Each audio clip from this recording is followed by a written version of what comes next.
Hello, this is Ray Franklin. I'm the Senior Commodity Analyst for Energy Professionals. Today's video is a summary of my May 3rd energy update. In my April 12th energy update, I said it was not surprising low demand during the spring caused natural gas pricing to decline, but it was important to note that prices were consolidating above long-term support near $2.50. And we are forming a pattern similar to 2001, 2012, and 2016, in which early in their bull markets they formed a similar pattern of higher highs and higher lows. Therefore, after my last report, as you can see in this one-year chart, it was not surprising that natural gas's spring shoulder low held above its prior higher low, and is now moving higher off its long-term support near $2.50. And as you can see in this 20-year chart, from a longer-term perspective, natural gas continues to form a pattern similar to 2001, 2012, and 2016, when early in their bull markets they formed patterns of higher highs and lows, and the average price was higher at least 3 years. In my last report, I also said the Energy Information Administration predicted exports of liquefied natural gas would increase in 2021 and 2022, and demand would certainly increase this summer. Therefore, they believe natural gas will be higher the second half of 2021 and into 2022, and on average higher over the next 3 years. In today's report, I will focus on 2 points supporting why I believe it is in your best interest to secure fixed natural gas and electricity rates at this time.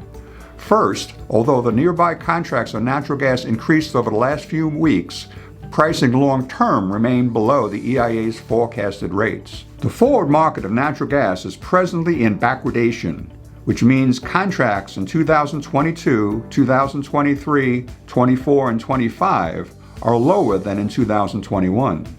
Therefore, it is wise to secure rates long-term, especially when you consider the empirical evidence that in 2001, 2012, and 2016, the average price was always higher at least 3 years, when pricing was as low as it is presently.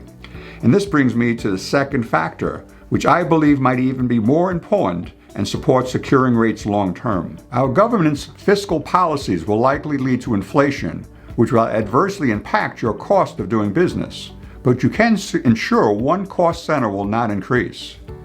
In response to the corona pandemic, our government increased deficit spending at an unprecedented rate, and the Fed has aggressively implemented quantitative easing, which is flooding the monetary system with cash.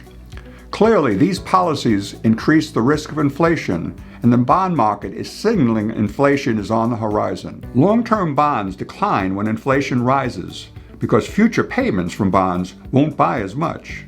When traders believe the cost of goods and services will be higher than it is today, bonds are less desirable and their pricing falls, which is what we have seen happening to long-term bonds over the last year. I believe 3 years from now, you may look back and realize there was only one cost of doing business that you could have stopped increasing: your cost of energy for natural gas and electricity. Therefore, I believe it is in your best interest to secure fixed natural gas and electricity rates at this time. Although weather factors will impact natural gas and pricing short-term, I believe the downside reward potential of lower pricing short-term is minimal versus the upside risk of higher pricing long-term. Hopefully this video helps you appreciate why this is so, and until my next report, please take care.